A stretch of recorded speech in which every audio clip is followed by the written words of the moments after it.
We do indeed live in times of great disruption and transformation.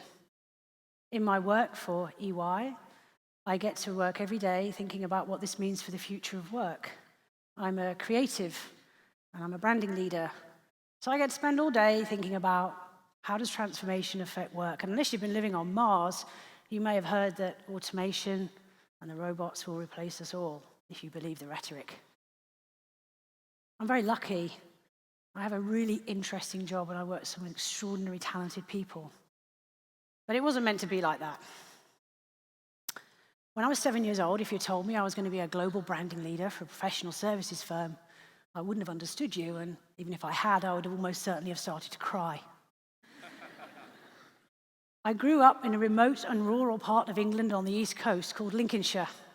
And Lincolnshire then, and still is, more about agriculture than culture. This was the 1970s. It was, shall we say, a tech-absent era. Not like the childhood my children are enjoying and I'm paying for, with broken screens every other day. So there wasn't much to do, but I was blessed with a father who was a gifted pianist, although he hadn't been able to afford a piano for many years. So when a Singaporean concert pianist rolled into the town next to ours, I say town, we're talking village, 700 people lived in my village. It was an exciting moment, certainly for my dad. He rushed out and bought tickets and said, "Julia, we're going to go and see a concert pianist." Okay, not doing anything else today. So I was taken to this concert, and the things I remember mainly are that for 99% of it, I was unbelievably, stultifyingly bored.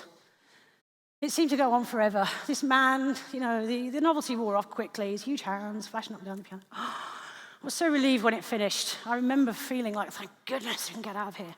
And to my horror, he walked back on again and sat down. I thought, please let this be over. But he then spent 4 minutes playing a prelude by Rachmaninoff, which transported me in my little 7-year-old brain to a place that I didn't know existed. I was overwhelmed, I was overjoyed. I jumped out of my seat and I clapped like a maniac. And in that moment, I changed my life ambition from prima ballerina to concert pianist, which was quite an announcement considering I was growing up in a house without a piano. My mum was quite pleased because I was a clumsy and physically unimpressive child. Some would say still as an adult. And in a tutu, I was borderline dangerous. My father didn't need much encouragement to empty their small savings destined for a new washing machine. And before we knew it, we had a piano installed in our home and I began lessons. And pretty soon it became clear I was quite good.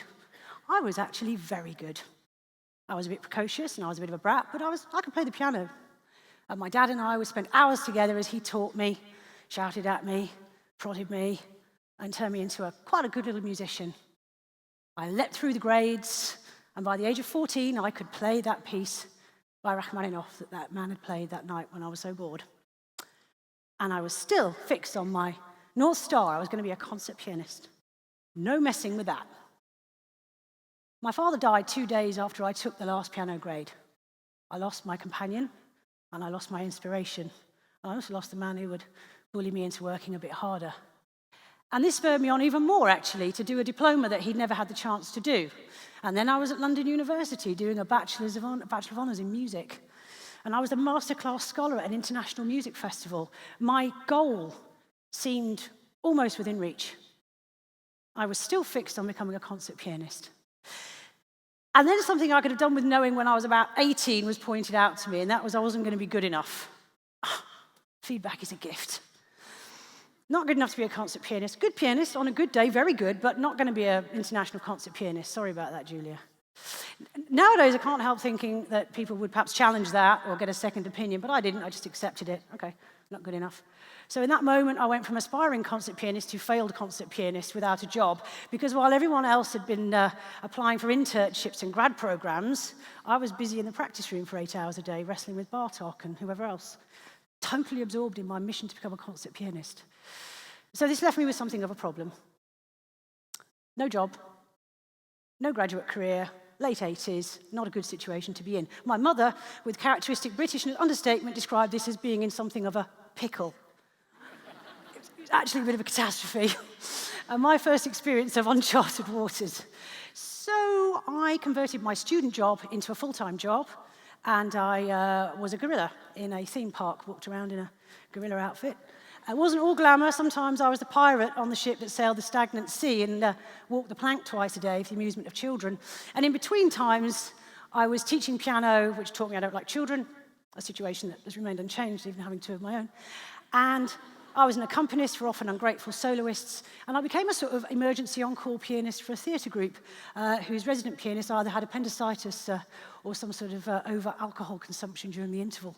This was not the glittering career I'd expected or hoped for. It really couldn't continue. And so sometimes in life, we talk about disruption as it's something that it's done to us, but I decided to disrupt myself. And I announced to the world of music that I was leaving.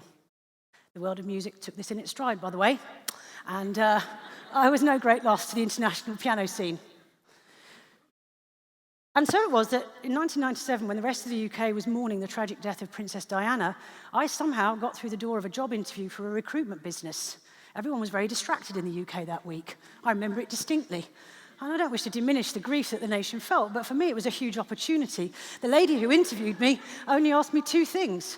Could I get along with people? Yes, I was a professional pirate. And could I be left to get along with things on my own? Yes, I'd spend 7 hours in a practice room with just a piano.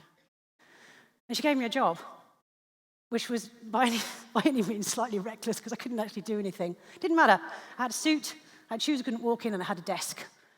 And it became very clear to me that I was a very late starter. I was surrounded by 22, 23-year-olds who were much smarter than me, better educated than me, and knew how to do their job. So I had a lot of ground to make up, and I did. I really did make up some time. Pretty soon I was getting promoted. I don't know how. Just getting along with people and doing things as I was left to it. And then I got headhunted. And then I was working for Arthur Andersen. Suddenly I've got a team, feeling really important now. My life has transformed. I've gone from failed concert pianist to reasonably successful executive corporate woman about town. Feeling pretty pleased with myself. Didn't have a piano. Got rid of that. Didn't have room for it anymore. Too busy. Far too busy. Jetting around, being important, being busy. And certainly hadn't played the piano for a very long time, but I didn't seem to care about that. It didn't seem to bother me. I was okay. I was doing all right. Until one day I was at some family gathering or other, and I was probably drinking alcohol, as you do at family gatherings. And I overheard somebody saying, yeah, I think Julia used to play the piano a bit. And it stopped me dead in my tracks, really, that someone could describe me as someone who used to play the piano a bit. Did they not know that I could play the Rachmaninoff Prelude in C-sharp minor when I was 14? Did they not know how hard I'd worked and how many hours I'd spent training on this instrument? Did they not know I was a failed concert pianist? And the answer, of course, was they didn't. I didn't even bother to mention what I'd done my degree in on my CV. I didn't talk about it. It wasn't relevant, didn't have value, wasn't going to impress anybody. Who cares that you were a failed concert pianist? And then a few months later at work, I was confronted by a Hungarian child in a colleague's house in Hungary. And for some reason, he had a piano and he wanted me to play it with him. I have no idea why. I must give off some kind of piano vibe, but he kept coming up to me, and his English was way better than my Hungarian, so I was forced to sit at the piano, and I couldn't play. I couldn't play. Couldn't get my fingers to do anything. Gone. All that work, gone. And in that moment, I realized I'd done something really rather terrible. I had discarded and destroyed, arguably, the most interesting thing about myself. And I couldn't help thinking, what would my dad say? Julia, what have you done? So, when you're in that situation, what are you going to do? How could something so familiar to me be so completely alien? How could I end up in uncharted waters with the piano? The only thing I really knew right from the beginning of my life, pretty much. So, I set about rebuilding my technique. And believe me, if you leave something to rot for long enough, it really will rot. I'd done a great job. It was rubble. I couldn't play Bar Bar Black Sheep anymore. But I wanted to play that Rachmaninoff again. I promised myself that I would get back to playing that Rachmaninoff. I wasn't going to be a concert pianist. Didn't matter. I just needed to get back to that piece. It took me a while. My kids weren't happy. My dogs weren't happy. No one was happy. What's that noise? My hands weren't happy. And I discovered that my hands, 14 years of neglect, they weren't doing so good.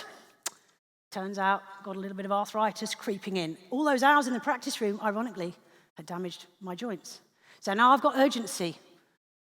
Now I'm playing whenever I can. Doesn't matter that I'm busy, doesn't matter that I'm flying around, doesn't matter I've got kids, whatever else is going on. I make time because who I really am is a piano player, and in an age of total disruption and transformation, the only thing we really can be sure of is who we really are. So I'm going to play the Rachmaninoff for you in a minute. I'm sorry about that. And I play it for you because actually, instead of thinking myself as a failed concert pianist, I should have thought of myself as an almost concert pianist. Do I introduce myself as that? No, that would be crazy. I'm a piano player, and I also work in branding for a living. So, my question to you is this. Are you absolutely sure that you are true to yourself? Or have you lost sight of any of your passions and talents because you've confused them with not having commercial success or academic value? And if you have, what are you going to do about it? Thank you.